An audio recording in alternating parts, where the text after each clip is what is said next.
Eu quero convidar a você, querido, a abrir a palavra do Senhor no Evangelho do Senhor Jesus, escrito por João, no capítulo 9, João 9, um texto muitíssimo conhecido de todos nós, mas muito ministrou o meu coração, muito falou o meu coração durante esta semana, e eu gostaria de estar compartilhando com a igreja, compartilhando com você aquilo que Deus falou ao nosso coração. João 9, de 1 a 7, diz assim a palavra do Senhor, acompanhe comigo. Caminhando Jesus, viu um homem cego de nascença, e os seus discípulos perguntaram: Mestre, quem pecou, este ou seus pais, para que nascesse cego? Respondeu-lhe Jesus: Nem ele pecou, nem seus pais, mas foi para que se manifeste nele as obras de Deus. É necessário que façamos as obras daquele que me enviou enquanto é dia. A noite vem, quando ninguém pode trabalhar. Enquanto estou no mundo, sou a luz do mundo.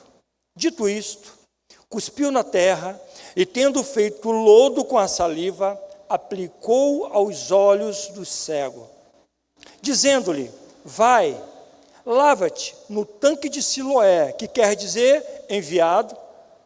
Ele foi, lavou-se e voltou vendo. Oremos. Obrigado, Senhor, pela Tua palavra. Obrigado, Senhor, pelo manifestar do Teu Espírito nesta noite. Assim como nós falamos logo no início, um coração, uma terra preparada, como aquele agricultor que prepara para lançar talvez as suas últimas sementes, no intuito, na esperança de colher algo que possa suprir essa necessidade familiar da sua casa. Assim também é o nosso coração nesta noite, Senhor. Talvez ao entrarmos aqui, entramos com pensamento contrário, com pensamentos divididos, com ideologias que atrapalham o Teu mover, a tua mão sobre nós, que nesta noite, Senhor, o Senhor tenha liberdade para ministrar a cada um de nós. Assim eu oro, Deus, confiante naquilo que o Senhor estará fazendo na vida dos meus irmãos, na vida da Tua igreja. Amém e amém. Queridos, antes de eu entrar literalmente na palavra, na mensagem, eu gostaria de destacar e de falar um pouco sobre este homem, sobre João, o apóstolo do Senhor, o evangelista, o servo amado do Senhor Jesus. Se você parar, e você que é estudioso da palavra de Deus, você vai perceber que o evangelho de João é o mais teológico dos quatro. Muitas vezes ele registra a razão por trás do evento mencionados. Ao contrário dos 3 evangelhos sinóticos que nós conhecemos, João mostra a divindade divina do Filho de Deus. João fortalece a sua geração e motiva eles a confiar, a lançar a sua fé no Cristo ressurreto. João foi um dos primeiros discípulos a ser chamado por Jesus. Se você perceber, a Bíblia diz que Jesus passeava pela praia, e vendo Tiago, e vendo João, chama-o para fazer parte destes homens, desses discípulos, na pleitada, um pleito que o Senhor Jesus Cristo estava iniciando ali, naquele lugar. E a Bíblia é clara em dizer que João e Tiago estavam ali preparando a rede, lavando as redes, tratando do barco, juntamente com seu pai. Ele era o discípulo amado. E a Bíblia diz que ele era o discípulo do amor. Agora eu quero chamar a sua atenção por uma coisa. Quem é que falou que João é o discípulo do amor? Quem foi que disse que João é o discípulo amado? Quando nós, e muitas vezes as pessoas pensam isso, se João é o discípulo amado, será que Jesus não amava os outros discípulos? Não, querido, não é nada disso. Se você parar para analisar, quem falou que João era o discípulo amado é o próprio João. Talvez pelo cativo, pelo carinho, pela pessoa que ele era, de estar próximo, de estar abraçando, de estar beijando, de estar mais próximo do mestre. Você nota, querido? E a Bíblia diz, ora, ali estava aconchegado a Jesus um dos seus discípulos, aquele a quem ele amava. Na verdade, querido, o próprio João se denomina o discípulo amado.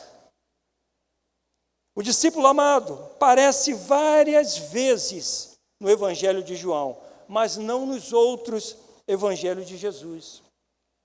João foi um bom negociante. João escreveu as epístolas 1, 2 e 3 de João. Também ele foi o último apóstolo a morrer. O objetivo deste livro, o objetivo do evangelho escrito por João é uma só. Na verdade, fez Jesus diante dos discípulos muitos outros sinais que não estão escritos neste livro. Este, porém, foram registrados para que creiais que Jesus é o Cristo, o Filho de Deus, e para que, crendo, tenhais vida em seu nome. Alguns capítulos a mais contém esse versículo, e lá no final, no capítulo 20, João registra isso. Ou seja, tudo que nós lemos, todos os feitos, todos os milagres que Jesus realizou em seu meio, ali em Jerusalém, na Galiléia, em todos os outros lugares que ele transitou, que ele passou, nem todos eles foram registrados.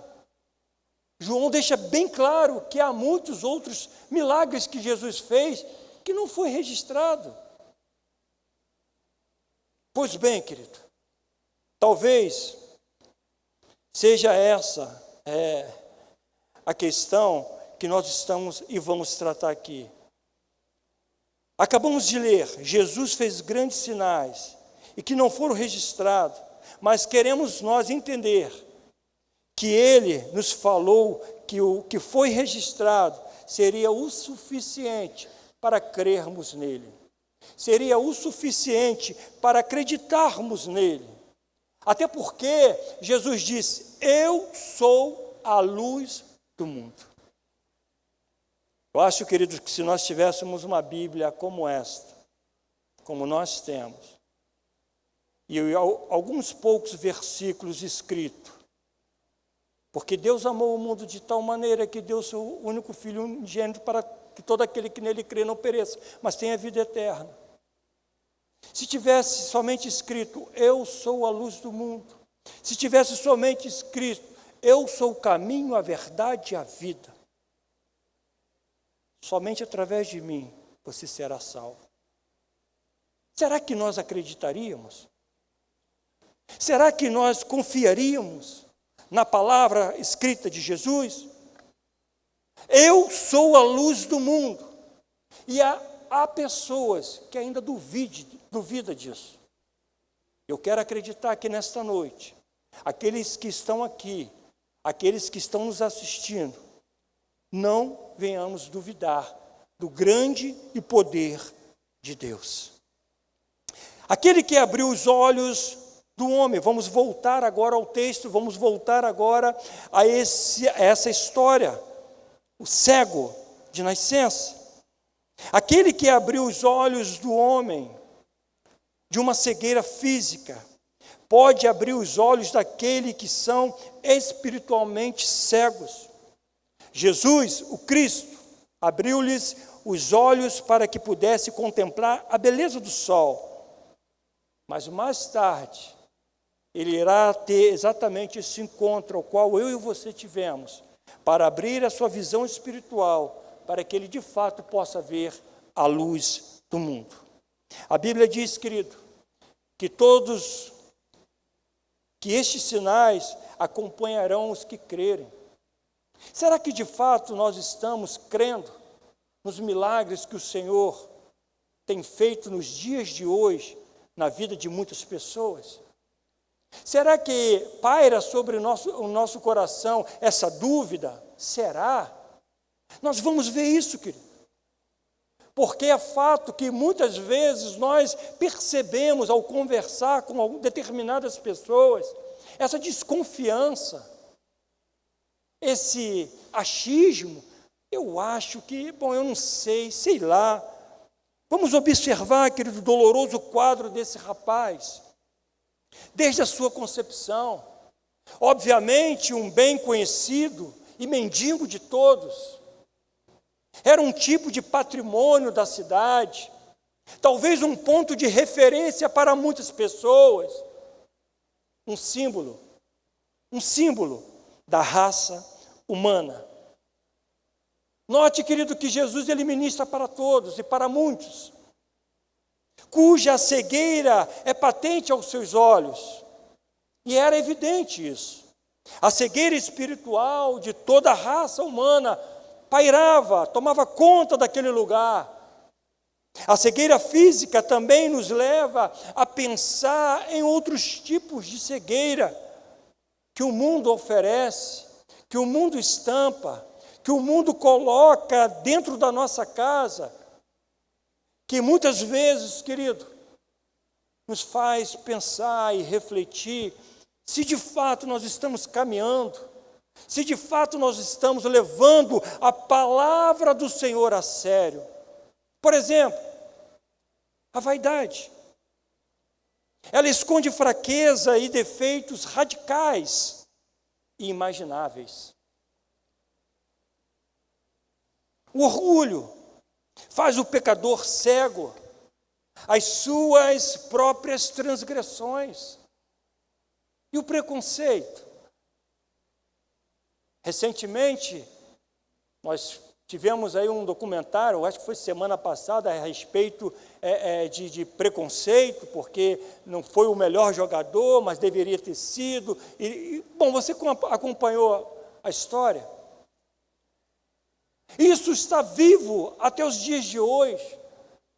O preconceito, todos nós sabemos o quanto ele é cego e surdo, o quanto ele falha, o quanto não adianta falar, o quanto. Esse é o preconceito que nós temos. E olha a pergunta dos curiosos no verso 2. Mestre, quem pecou, este ou seus pais, para que nascesse cego? Eu quero convidar a você a entrar comigo nesse texto. Eu quero convidar você a prestar atenção nessa história. Eu quero convidar a você a fazer uma reflexão, se nós somos assim ou não, se nós temos essa característica ou não, de acusar, de apontar, de mostrar o erro de outra pessoa. Logo, os discípulos, vendo aquela situação digna de pena, pensaram: o que levou aquele homem a ficar assim? Logo, os seus pensamentos apressados chegaram à conclusão de tamanha desgraça foi gerada pelos pecados dos seus pais. Existe caso assim, querido, infelizmente, até os dias de hoje.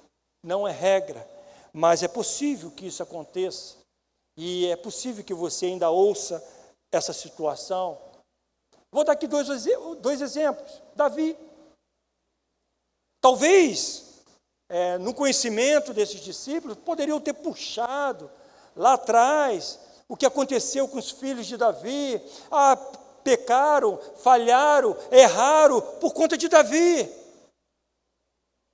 Será? É possível? E aí, o que pensamos?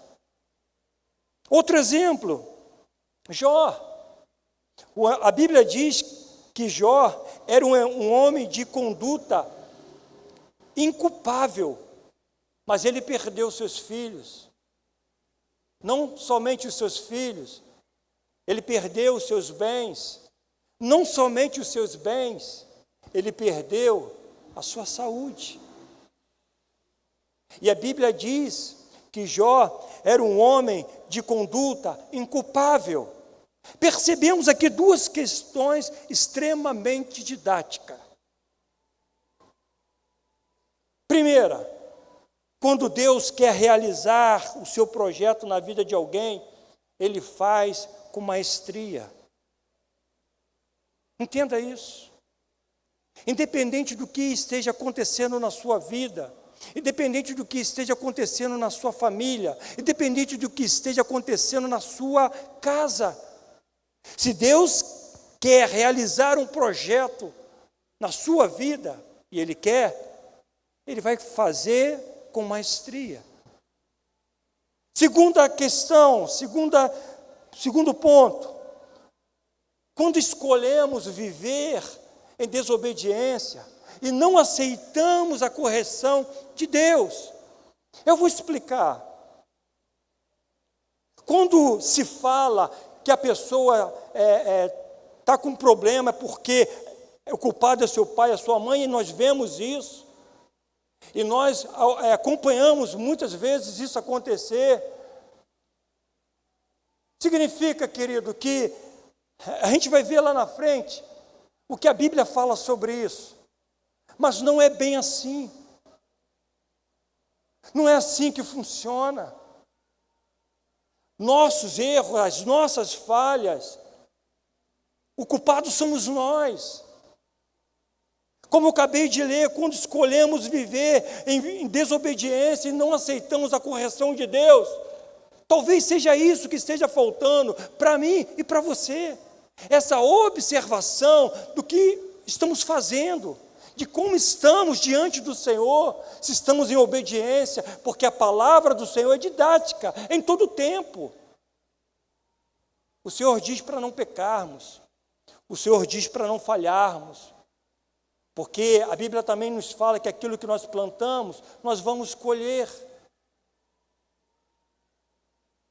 Mas se pararmos para pensar, querido, e percebermos os nossos erros, as nossas falhas, teve um tempo da minha vida, na minha caminhada, onde eu não tinha encontrado ainda não tinha esse encontro com Deus, que eu parei para refletir como estava a minha vida, no seio familiar, junto à minha esposa, junto à minha casa. Eu percebi, o Espírito Santo me levou, porque eu me vi fazendo coisas que meu pai fazia.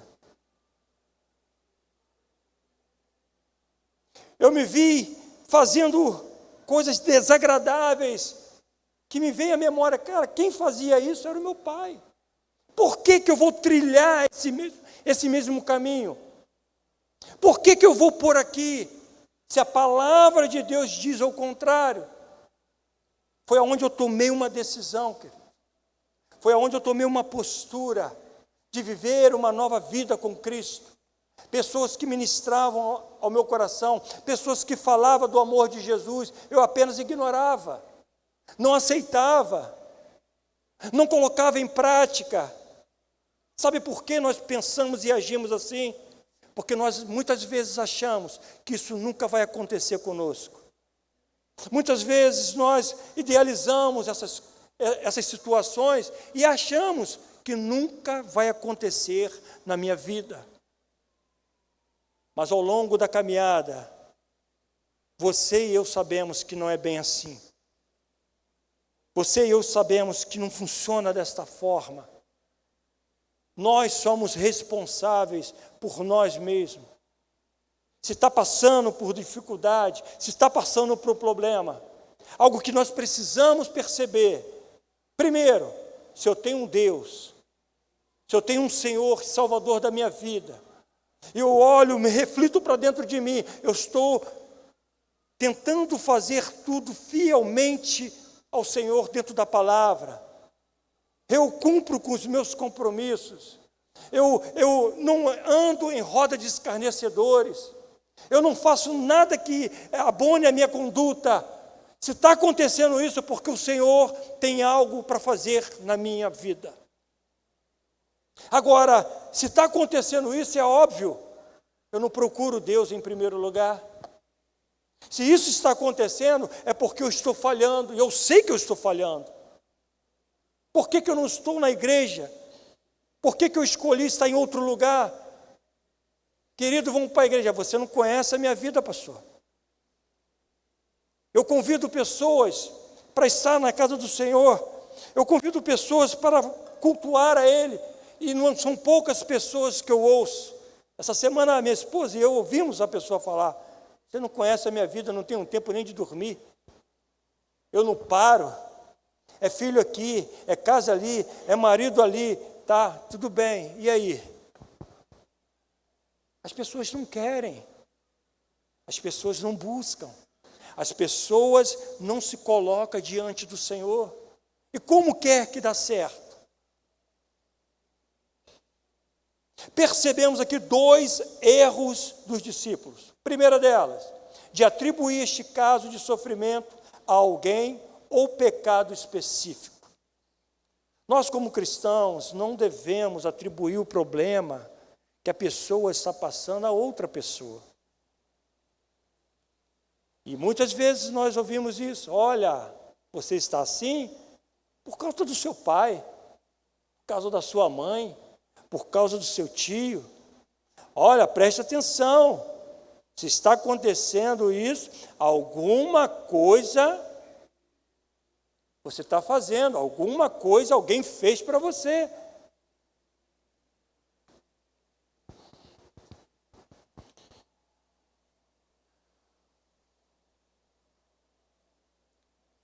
A sua vida, querido, eu creio que você já disse isso, eu creio que você já declarou isso, talvez através de canção, mas no seu íntimo, no seu devocional: Senhor, a minha vida está em tuas mãos.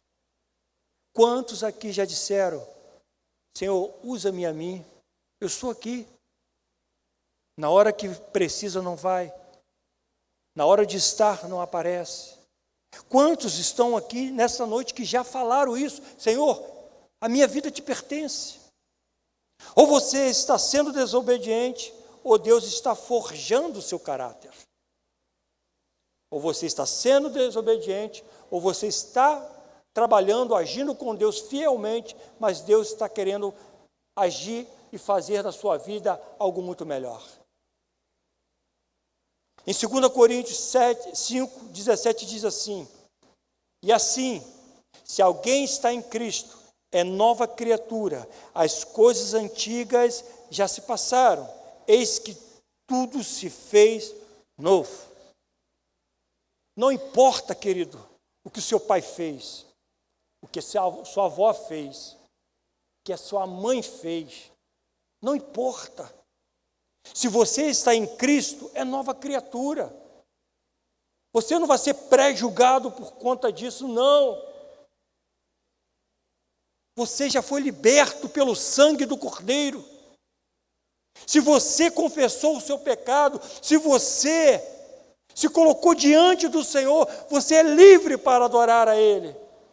Nada mais poderá, conforme nós falamos hoje aqui pela manhã, nem a altura, nem a profundidade, nem a morte poderá nos separar do amor de Cristo, Jesus.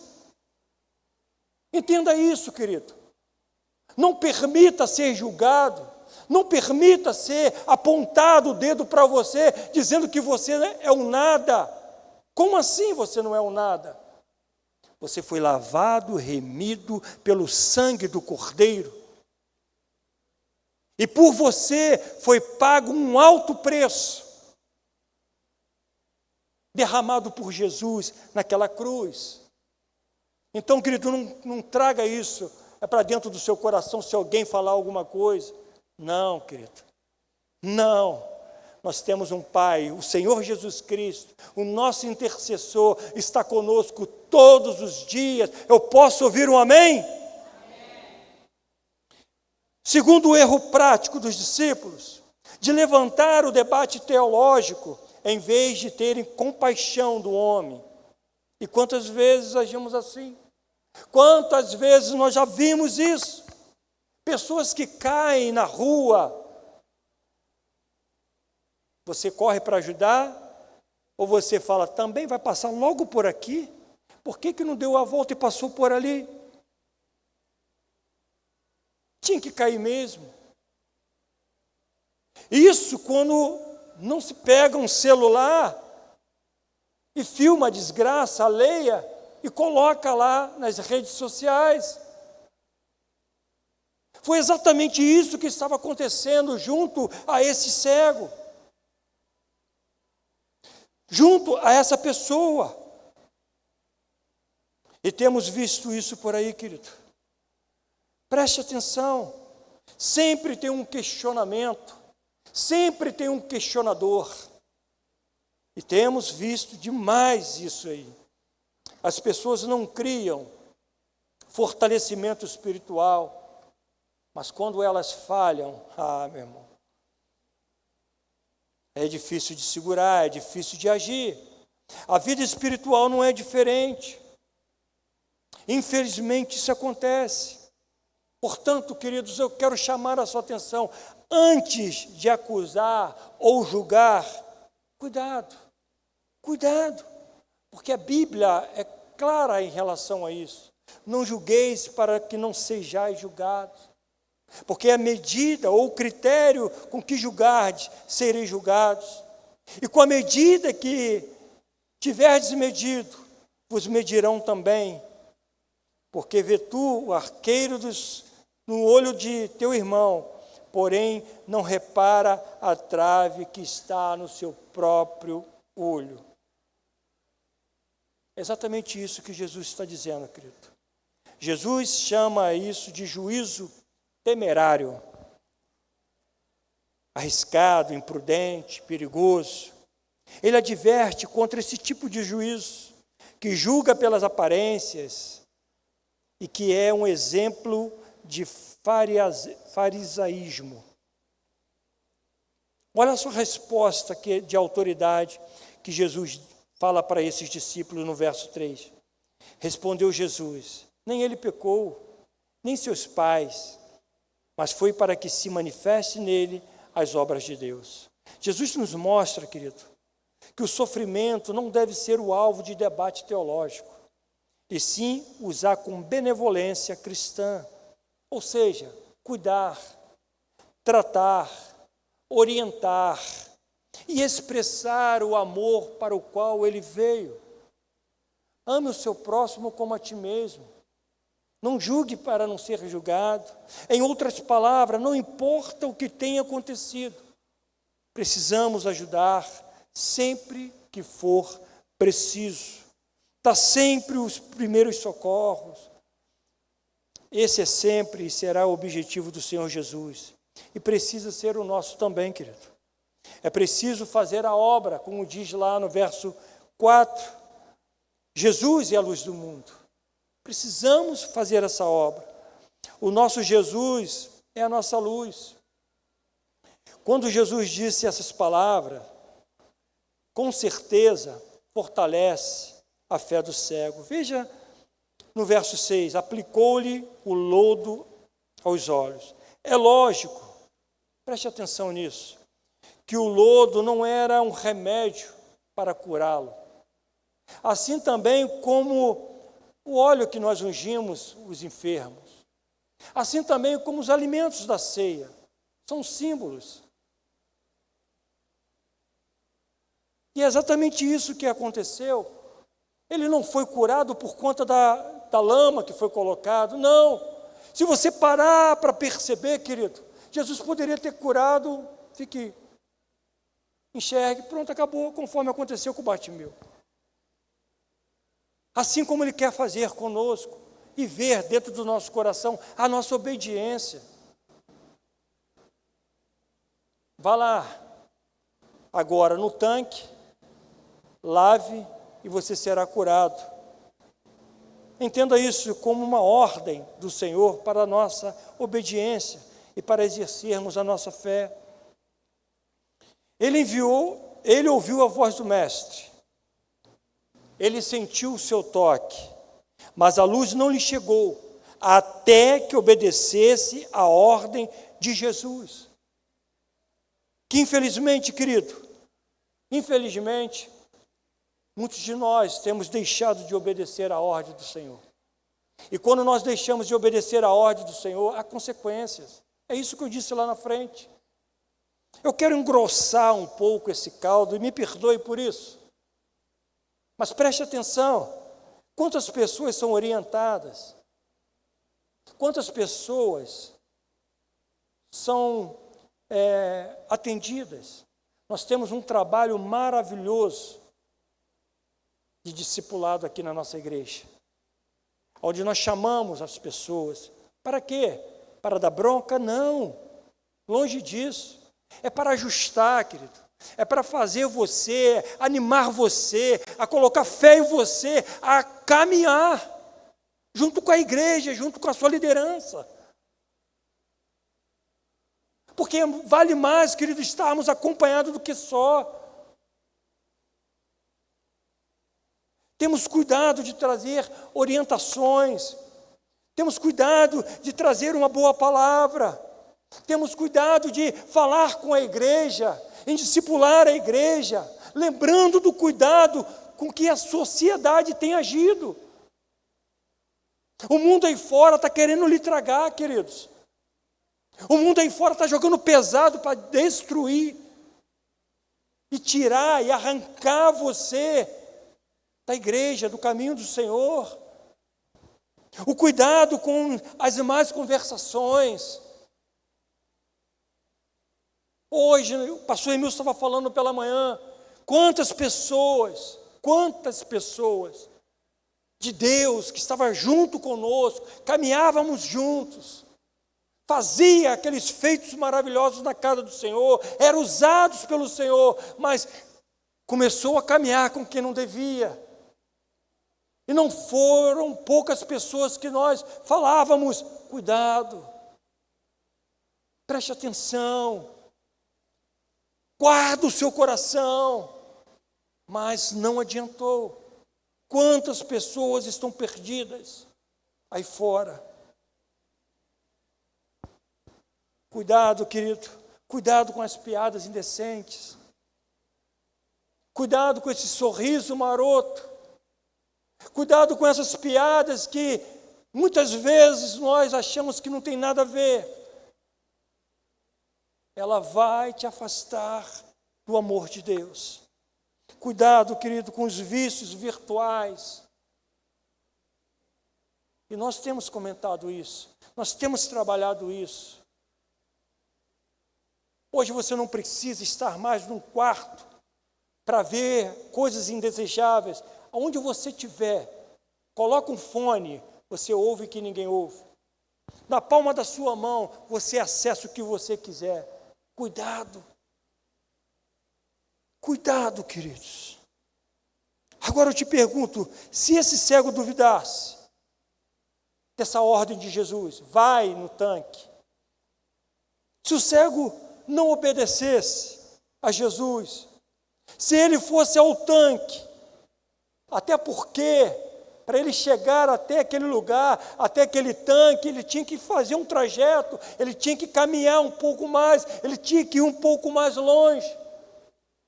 Historicamente, se você pegar o relato de onde ficava esse tanque, não era simplesmente Jesus está aqui com ele, vai ali na pia ali e lava. Não, não era isso. Ele tinha que se deslocar a um caminho distante, descer aproximadamente 34 degraus de rochas para chegar até aquele tanque. Poderia ter pairado sobre o seu pensamento, você, motivo de chacota. Com essa lama na minha cara, o que vão pensar, o que vão falar de mim? Assim como muitas pessoas que não carregam a sua Bíblia para não mostrar que é cristão. Cadê sua Bíblia? Não estou com o smartphone. Vai que alguém me vê de Bíblia na mão e o que vão pensar de mim? Ele foi perseverante, querido. No verso 24 e 33 a gente vê isso, os fariseus ficaram revoltados com a cura deste cego. Eles compraram uma grande briga com esse jovem, mas o cego foi firme em testemunhar de Jesus. O que ele falou, o que ele foi firme, o que ele colocou diante de si, de falar de quem foi a cura, que custou um preço que lhe custou a expulsão da cidade. Mas ele foi firme em dizer: desde que há mundo, jamais se ouviu que alguém tenha aberto os olhos a um cego de nascença. Se este homem não fosse de Deus, nada poderia ter feito. Quantas vezes agimos desta forma? Quantas vezes agimos como esses fariseus? Vocês estão lembrados do general Naamã? Quando ele chega até o profeta, e o profeta diz para ele: vai lá,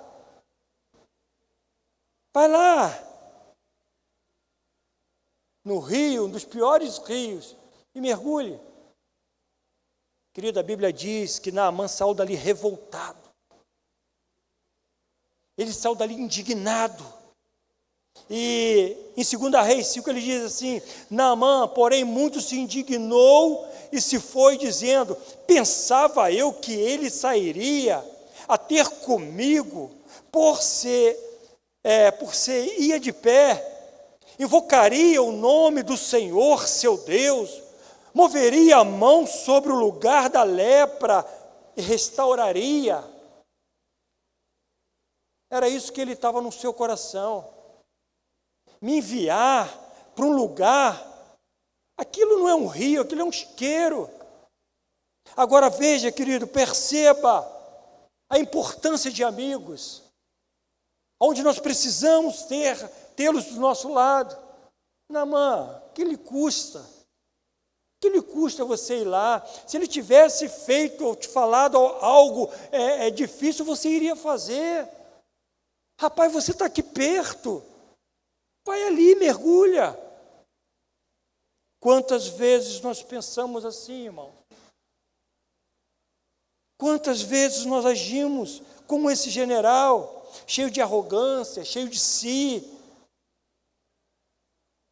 Naamã foi curado, querido, porque tinha amigos ao seu lado. Naamã foi curado porque ele ouviu a voz dos seus amigos, dos seus companheiros, pessoas que torciam por ele, amigos que lhe deram conselhos. Comandante, deixe de ser turrão. Você já veio até aqui. O cego, querido, também não desprezou os meios simples determinados por Jesus. Ele prontamente atendeu. Você, quando orientado por Deus, querido, através do seu pastor, através da palavra de Deus, você tem colocado em prática? Ou você tem sido como esse general? Lá vem ele falar isso de novo. Eu não vou agir dessa forma, coisíssima nenhuma. Eu não ouvi Deus falar coisíssima nenhuma, então não vou. Será que nós temos feito assim? Melhor é obedecer, querido, do que sacrificar. O cego foi interrogado no verso 10, e foi interrogado diversas vezes. Ele não sabia teologia, ele não sabia astronomia, ele não sabia história ou qualquer outras coisas. Na verdade, nem sobre Jesus esse cego sabia. Mas diante dos fatos, ele não se intimidou. Uma coisa eu sei, ele disse para os fariseus: eu era cego, agora vejo. Os fariseus, os mestres, tinham conhecimento vazio sobre o reino de Cristo. Eles eram ignorantes sobre o assunto.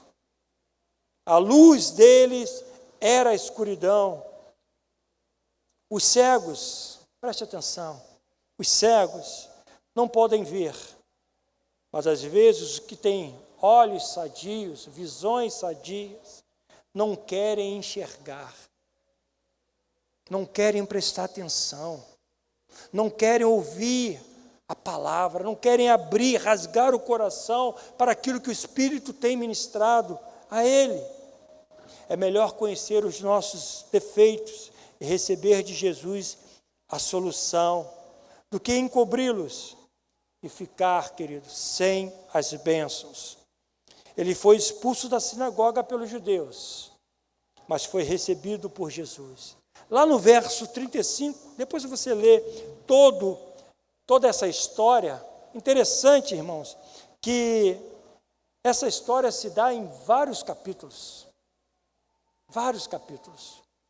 Como é longo, porque você vê a trajetória, por isso que eu disse que Jesus ele trata o conteúdo, João trata o conteúdo, antes de entrar exatamente no que foi feito. Ele disse, ouvindo Jesus o que tinha expulsado, encontrou-lhe e perguntou-lhe, crês tu no Filho do Homem? Então afirmou ele, creio, Senhor. E diz a Bíblia que ele o adorou. Como eu aprendo com esses ensinamentos deixados por Jesus? Como eu aprendo com esses ensinamentos deixados na palavra de Deus? Jesus nos mostra, querido, que o debate, a origem do sofrimento, é o que menos importa. Imagina se Jesus fosse debater com a traição de Pedro. Imagina se ele fosse debater com a mulher que foi pega em adultério. Cadê os seus acusadores? Aonde eles estão? Não sei, Senhor, foram todos embora. Tampouco eu te condeno, vá e não peques mais. Imagina se o Senhor Jesus fosse entrar em contradição, ou em briga, ou em confusão com o ladrão da cruz. Você está aí porque você aprontou, você roubou. A mulher do fluxo de sangue. Imagina, irmãos. Depois que você gastou todo o seu dinheiro, você veio me procurar. Imagina, se Jesus fosse entrar nessa situação com você, comigo. Precisamos, querido, nos dedicar mais. Precisamos nos alinhar mais às Escrituras, ao que a palavra de Deus tem falado ao nosso coração. Precisamos despertar em nós o melhor do que possamos oferecer a uma pessoa que está passando por alguma necessidade, por alguma dificuldade. Aliás, o que ela está passando, e ela já está sendo penalizada pelas circunstâncias criadas. Temos que exercer a compaixão, a simpatia, a ternura e o perdão. Precisamos, querido. Precisamos. Poucos momentos de genuína simpatia vale mais do que um dia de debate filosófico acerca do sofrimento alheio. Não entre em debate com o que fulano está passando, está vivendo assim porque peca, está passando por isso, também bem feita, pronta. Não, meu irmão. Nós não estamos aqui para isso. O Senhor nos chamou para orar, para interceder, para caminhar uma milha a mais. Esse papel de acusador não é nosso. Esse papel de acusação não nos pertence. Nós estamos aqui, nós fomos chamados para colaborar, para motivar aquela pessoa que está desanimada. Não para acusá-lo, não para botar o dedo na cara. Esse não é o nosso papel. Para melhor entendimento, para que nós possamos entender, experimenta ligar para a polícia e dizer, Está tendo um assalto aqui agora. Experimenta. E você vai ouvir o seguinte: estamos voando para aí. Me manda a sua localização, que em 5 minutos nós estamos aí. É assim que funciona? Não é assim que funciona. Alô, está tendo um assalto. Qual é o seu nome? O nome do seu pai. Você está onde? Qual o poste? Qual a cor do poste que você está aí? Tem algum carro aí na região? Depois que eles vão procurar saber se a pessoa está armada, se está isso, se está aquilo. É assim que funciona. E muitas vezes é assim que acontece conosco. E nós não estamos aqui, querido, para isso. O limite humano é a nossa oportunidade de trazer a palavra da fé àqueles que precisam. É necessário que façamos as obras daquele que me enviou, enquanto é dia. A noite vem, quando ninguém pode trabalhar. A nossa conduta, meus irmãos, é ajudar, é tratar, é cuidar de quem precisa. E precisamos, sim, fazer valer o que a palavra de Deus nos ensina. Lucas 4,18, para fechar, nos motiva, nos ensina exatamente sobre isso, querido. Sobre o cuidado que nós temos. E diz assim, um texto que está lá em Isaías e lido por Jesus. O Espírito do Senhor está sobre mim, pelo que me ungiu para evangelizar os pobres, enviou-me para proclamar libertação aos cativos e restauração da vista aos cegos, para pôr em liberdade os oprimidos e apregoar o ano aceitável do Senhor. Conhecimento através da obediência. Quando nós obedecemos, nós aprendemos com a palavra do Senhor. E nós vamos perceber, querido, na leitura que nós fizemos, que esse cego que não conhecia Jesus, não conhecia a história da igreja, nem muito menos teologia, nós vamos perceber que esse cego foi curado mediante a fé em Cristo. E a fé é demonstrada pela obediência. Ele sabia pouco sobre Jesus, quase nada da religião, mas note comigo rapidamente e sistematicamente como cresceu o seu conhecimento acerca de Cristo. Se você ler com carinho essa passagem, você vai ver o que eu estou falando. No verso 11 ele diz: eu não sei, mas é um homem chamado Jesus. No verso 17 ele diz: é profeta. No verso 36 ele vai dizer: é de Deus. E no verso 35 e 37 ele conclui: é filho de Deus. É filho de Deus. Como está a sua interação com a palavra de Deus? Seu grau de conhecimento acerca de Jesus? Sua intimidade com o Espírito Santo? Como tem andado, querido? Há um ditado que as pessoas dizem que o pior cego é aquele que não quer ver. Será que nós temos tido esse conhecimento profundo da pessoa do Senhor Jesus? Será que ao sairmos da nossa casa, ou melhor, na nossa casa, no nosso seio familiar, nós temos expressado o amor de Jesus?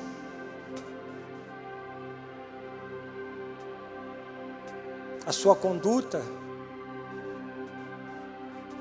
o seu jeito de agir, Essa semana eu estava ensinando um jovem que ele passou e de repente uma senhora caiu com as compras. E ele ficou parado. Eu falei, vai lá, ajuda.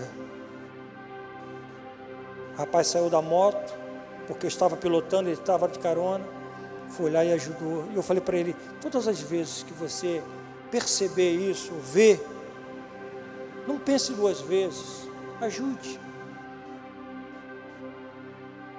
Não o condene, não o acuse, mas ajude.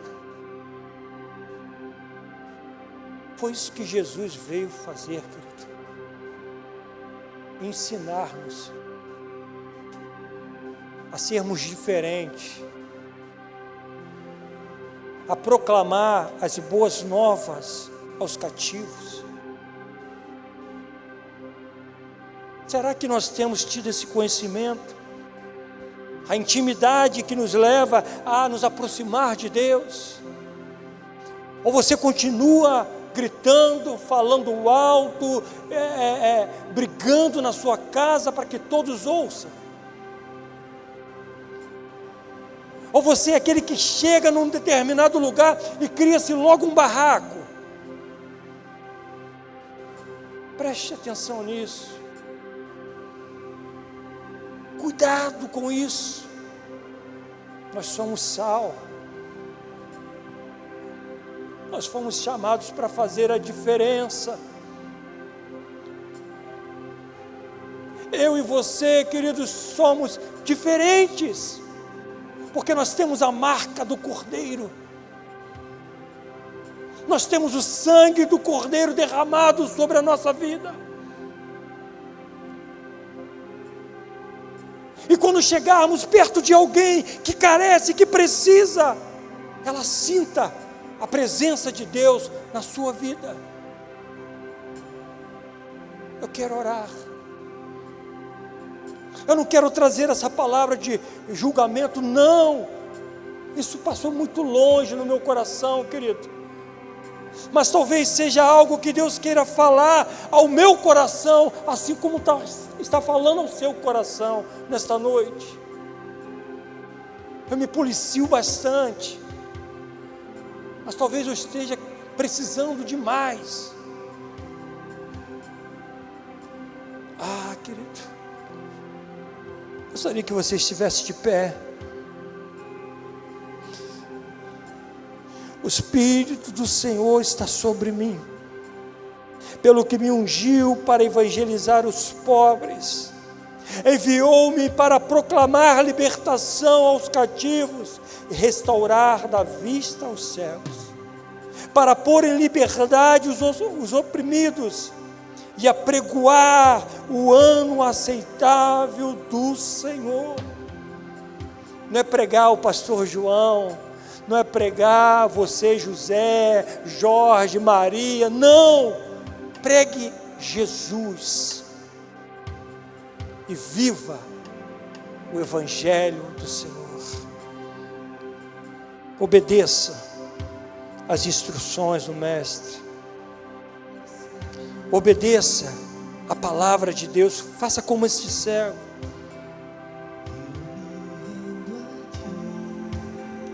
Faça essa oração, você e o Espírito de Deus. Não sei como está a sua vida, irmãos. Sinceramente, não sei. Mas o Espírito de Deus sabe. Como está a sua caminhada com o Senhor?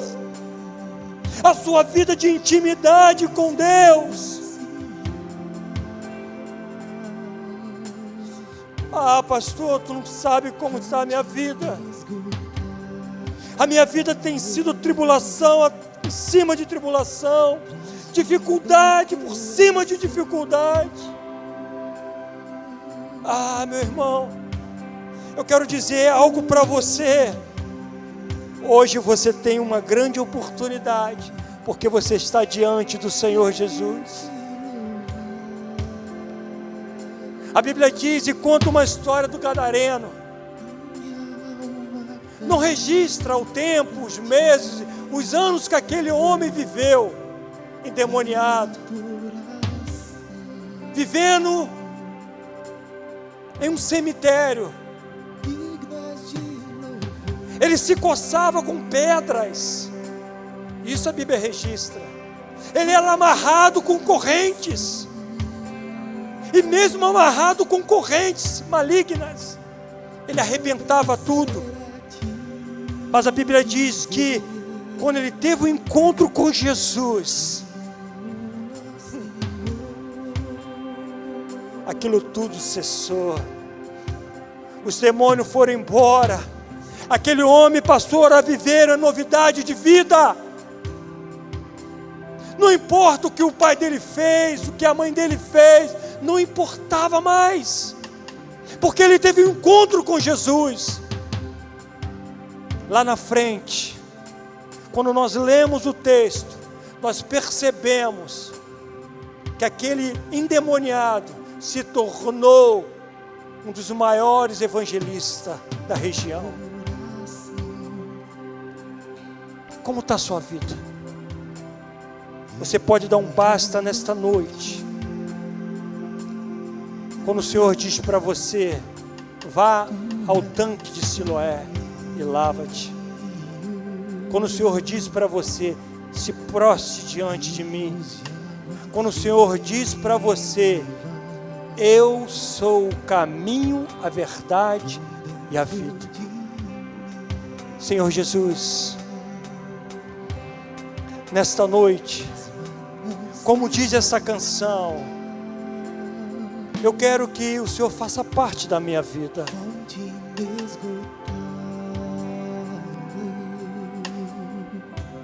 Traz vida. Cante essa canção, querido. Como o rei Davi, queremos te louvar, Senhor. Quero te louvar. Você pode dizer isso para Ele? A minha alma canta, Senhor. Minha alma canta a ti, Senhor, Em adoração. Tu és digno, digno és de louvor.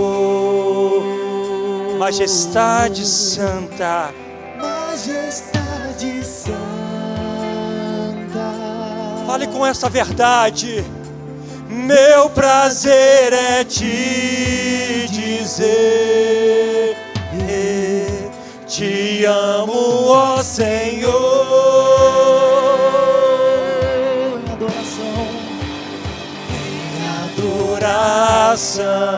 Se renda ao Senhor nesta noite. Se prostre ao Senhor nesta noite. Sim, Senhor. Tu és aquele que alcança o coração da tua igreja. Tu és aquele que ministra o coração daquele que nos assiste. Em o nome de Jesus. Trata, Senhor, cura, Senhor, liberta, Senhor, tira as cegueiras, ó Deus. Oh, és manancial, Ele é fonte inesgotável, e por isso traz vida, traz vida, traz vida ao coração. Como o rei Davi, eu quero te louvar, quero te louvar. Minha alma canta a ti, Senhor. Minha alma canta a ti, Senhor, Em adoração. Tu és digno, tu és digno, digno és de louvor. Majestade santa, majestade santa.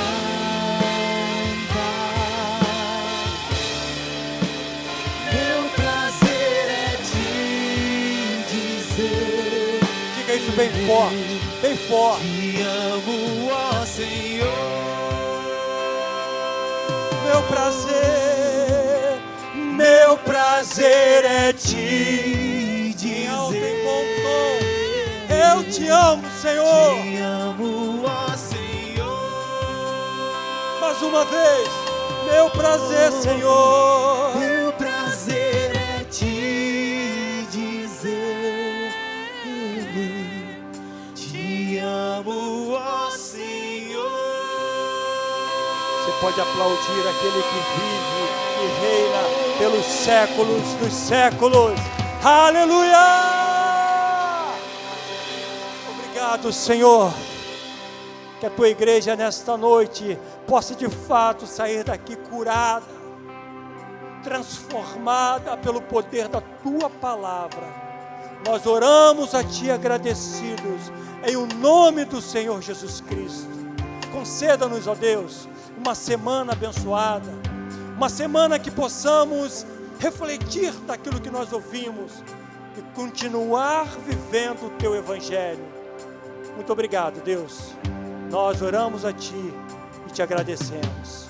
Em o nome de Jesus, que toda a igreja diga: que Deus te abençoe rica e abundantemente. Vá na paz.